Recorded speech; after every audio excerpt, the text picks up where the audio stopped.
Hi, Jason. How are you doing? Hey, good, Jocko. Merry New Year to you. Merry New Year to you, too. Last day of the year. I had to call Yeah, you. that's the last day of the year. That's a Merry Christmas and a Happy New Year all in one. Yeah. Well, I kind of didn't tell you what I'm going to talk about. I just said I need to talk to you because I'm going to do a segment.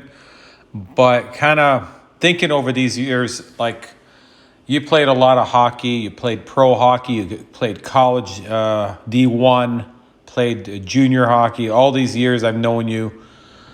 And I feel like Yeah. they kind of things.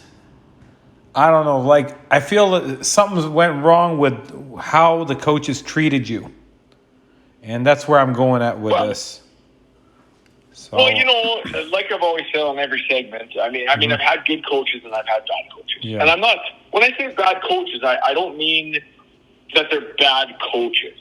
I mean, it was just I'm a small town kid. I grew up in a trailer. I didn't come from money. I didn't have there was no politics behind me. There was I didn't have the same as everybody else. I could just play the game.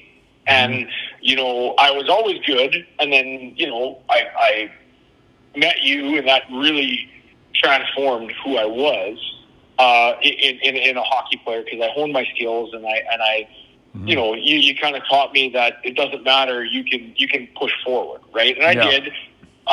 Which is thanks to you guys, and I always say that. And Welcome. obviously, probably a You're lot of welcome. the people that listen. There's probably a lot of the people that listen. Yeah. They're like, "Oh, this guy's full of," But he's just saying that. But it's the God's honest truth, Thank and you. So I look at that and in what you guys did, and I appreciate that. And yes, I fell into a lot of different coaches, different, that's where players have to really be careful in who they play for and that kind of stuff. And that's where, back in my day, back in your day, we didn't really have agents and No. advisors and that kind of shit No. or stuff. Sorry. We played the game and it was a different world. And now you got to have that. And, I look at it, from, I start out in Bonnyville, they're playing me, everything's going good.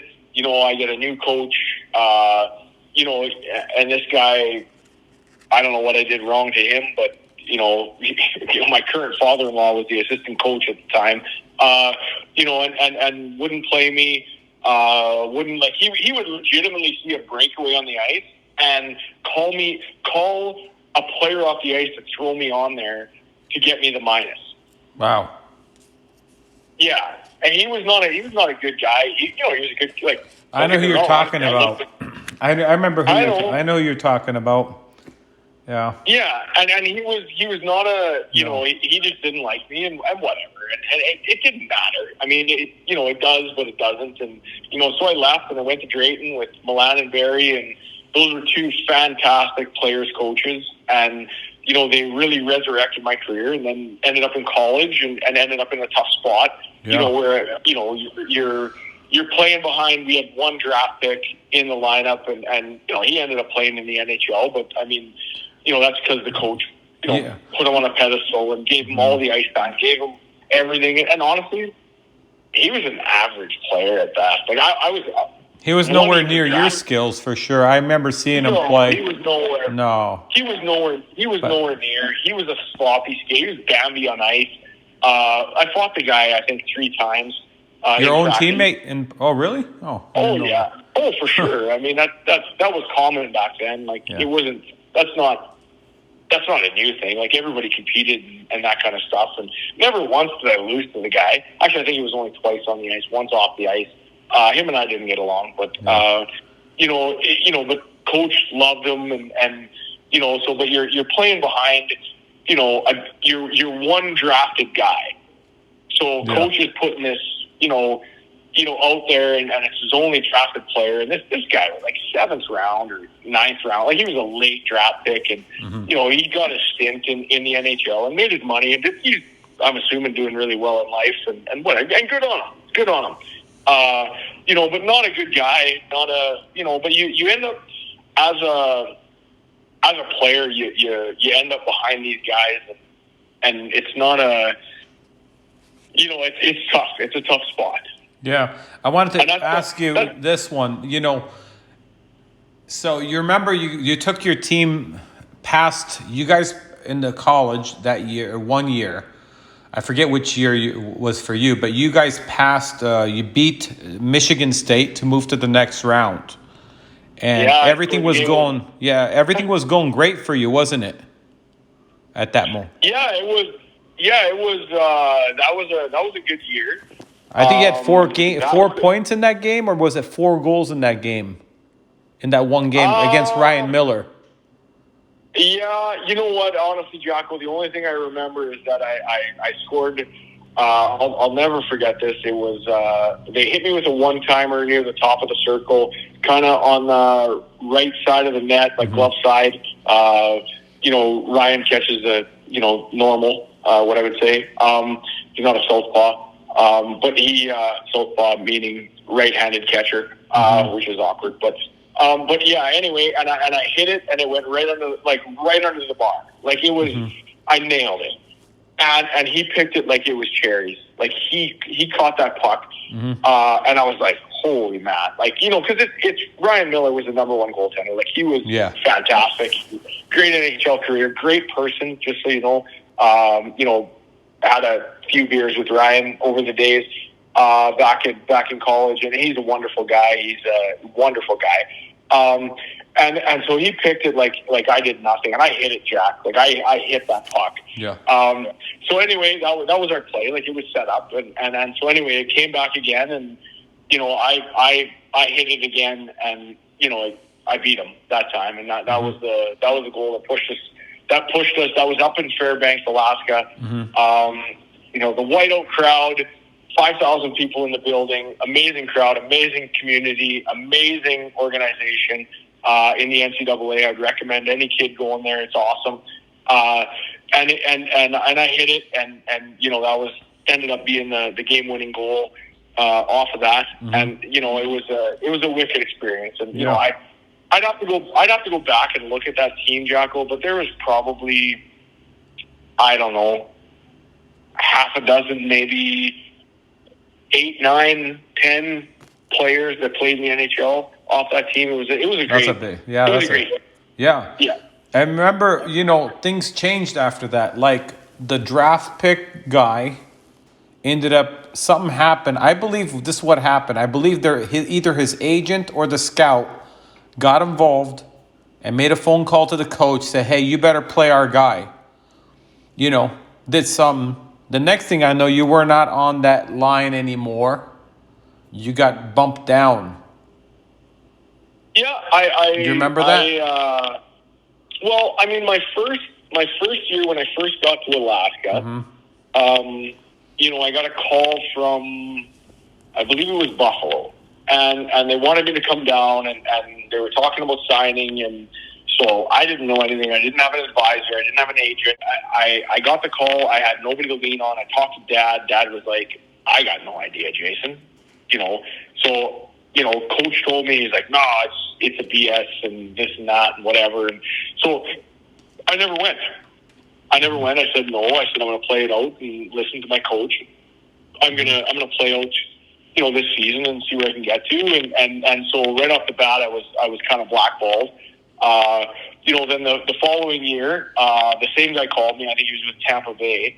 And the minute I hung up the phone, actually, the coach called me. Oh. And this is before the days of cell phone, right? Like you got to remember, I'm up there, right? I'm 44.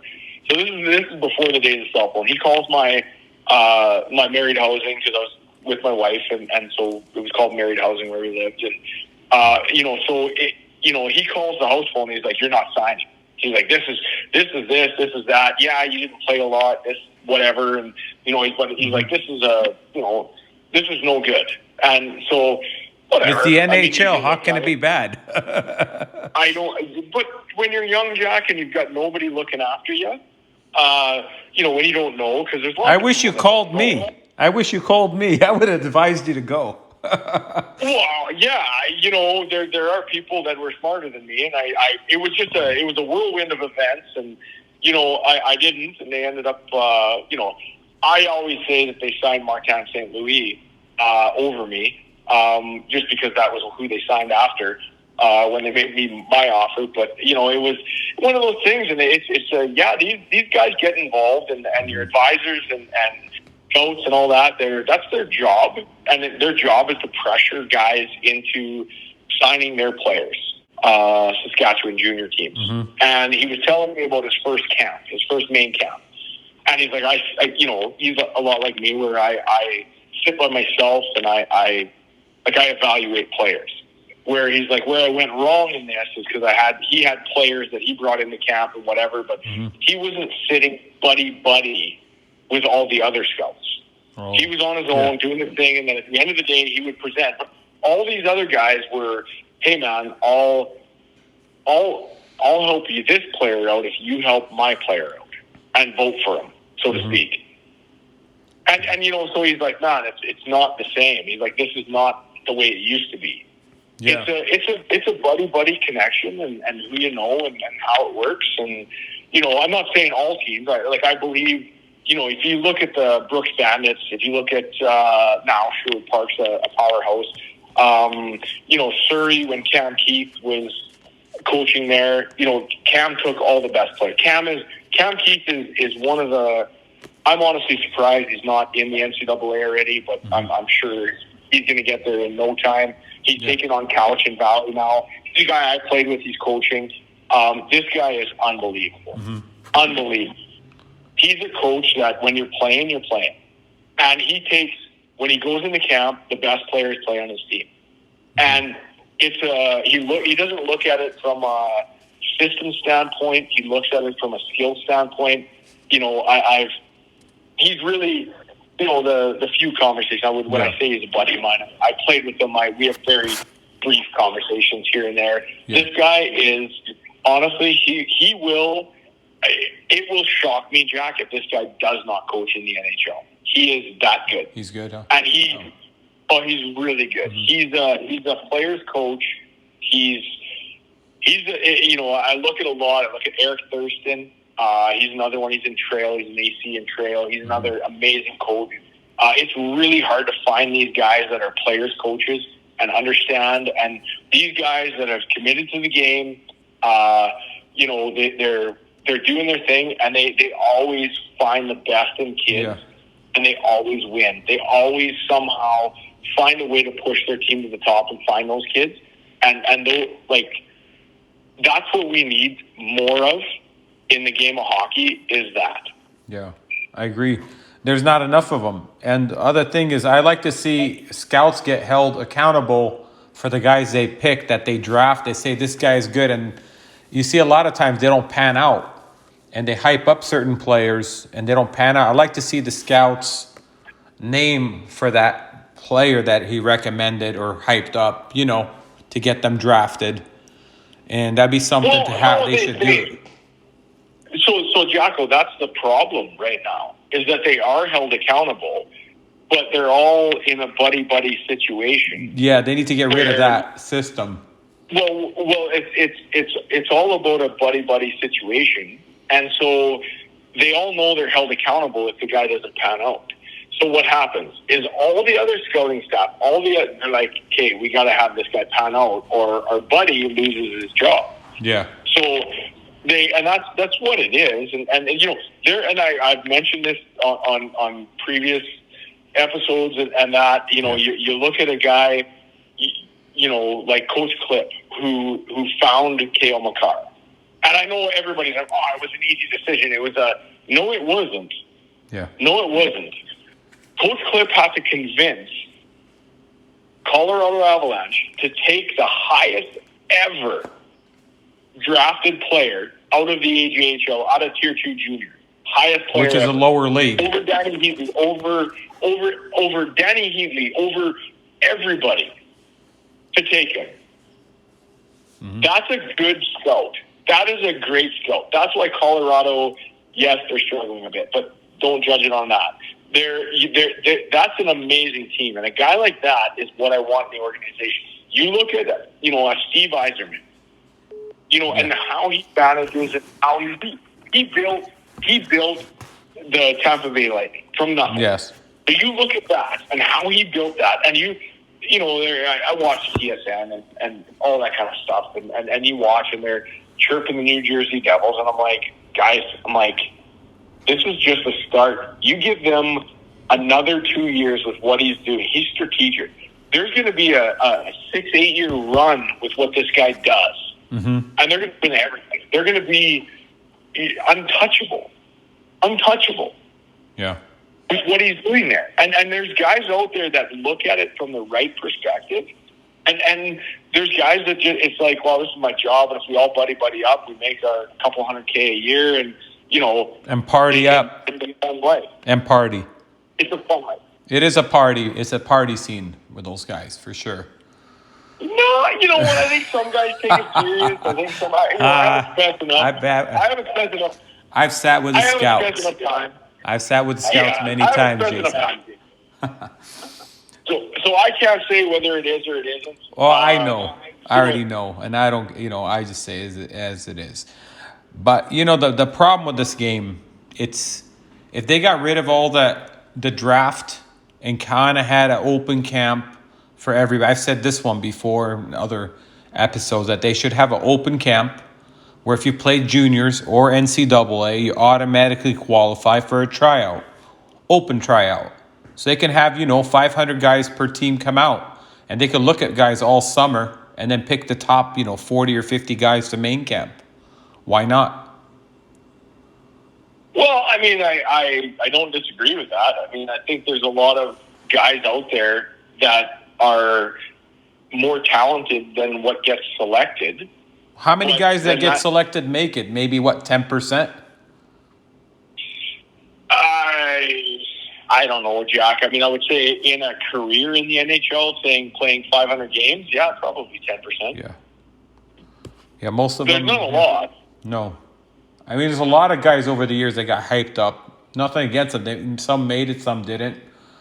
But I'm thinking about the guys who... But Jacko, that's where for kids, when you don't get selected to the OHL or the QMJ or the WHL or the USHL, you don't fucking quit. You don't quit. No. You keep pushing because you can still make it. It's one of those things where you can still make it. Yeah. It's all mindset. You have to have that belief in yourself and the drive and all of that stuff. Oh, and this is where, these kids that, at young ages that they give up. And that's where, you guys do a great job with these kids. And Thank you. You guys give these kids life is what it is. And it's like, hey, listen, I don't know what your guys' rankings are in the States, but say they're, tier 4, Canada equivalent. They're house hockey or in-house hockey, and it's like, if you don't want to be there, you don't have to be. No. Just train the right way. Yeah. Just train the right way, and we'll create you. Yeah, there's many guys like that. I had a kid who started at 17 and a half and never played a league. He was just doing pickup games, and then the next year he went to Boston for the lowest juniors, and made that. And then the following year, he went to a league called the GMHL in Canada, and he made that league. Yeah. And I think that one was all paid for.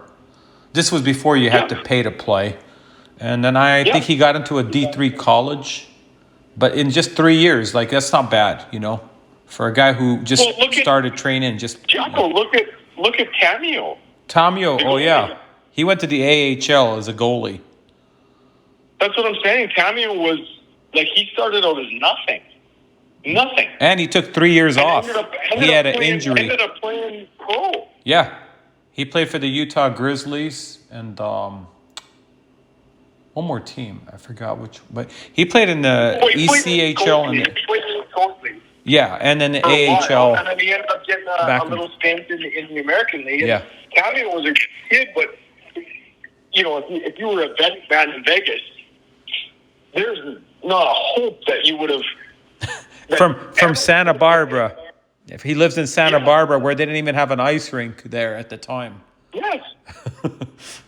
Yeah. So, and that's what Mr. Miyagi and you did, was you gave him a path. His work ethic was amazing, though. I mean, he worked hard. Oh, it was unbelievable. Yes, he did. Yeah, I remember shooting on that kid, and he was like he gave you everything. Yeah, he was phenomenal. Yeah. Yeah, he was good, man. You look at those things, and these kids these days, and you gotta, yeah, there is bias, and there is all that kind of fun jazz in there, with agencies and all that kind of stuff, and Yeah. and I hope your followers make sure that they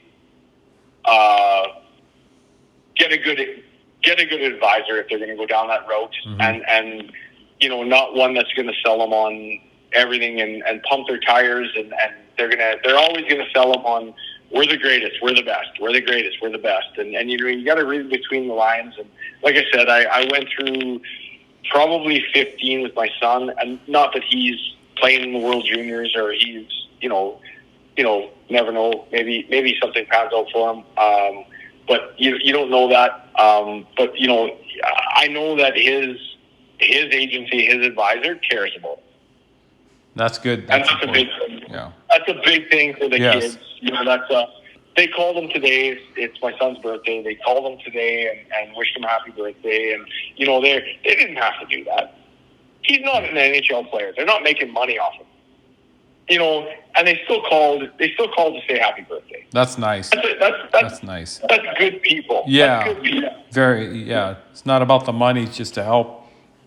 And they're there It's for not, him. it's not about the money. Yeah. It's obviously that's their job. Yeah. But I mean, they still care about these kids enough to reach out on New Year's Eve to say happy birthday to a kid when they didn't have to. Yes. That's a pretty good thing. Yes. Totally. Yeah. But one more thing. So talking about, you played in Europe for a couple of years. Yep. I remember over there, was it different, like as far as politics went in the pro levels compared to here for you? No. It was best on best. Okay. If you could play, you could play. They didn't care. And the kids we had, we had some fundraisers against. I remember in Berlin. Anyway, that's not a. I can tell that story in another segment, but that was a scrap in a fundraising event. But anyway, it's there was nobody. There was nobody. It was best on best. It was honest. It was the kids that were playing. Yeah. Not like we were here. good. It's not like they, here. They were.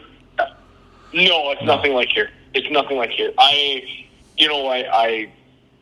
like if I could, I would just have my kid overseas right now, training over there and playing over there. One of my students is playing that Jonah. There's another guy that, he's playing pro hockey in Germany. He's averaging 2 points a game in the pro league. And he went to the Null and tried out. And I remember him having a hat trick and they cut him after having a hat trick. And he's already had like 2 years of junior experience in Canada, tier 2. But I remember him going. This is his third year in pro, and he's averaging 2 points a game. It's the fourth league, but it's still really good hockey. He's getting paid pretty good. He skates well. He shoots well. He's doing amazing, and yet based on politics, based on everything, he couldn't crack a lineup. Yeah. Try to get him. But he went there. He got an opportunity, and Yeah. he found his way. And he's crushing it, man. Like he's doing really well. I hooked him up with an agent, former NHL player that is an agent for European players for the European leagues.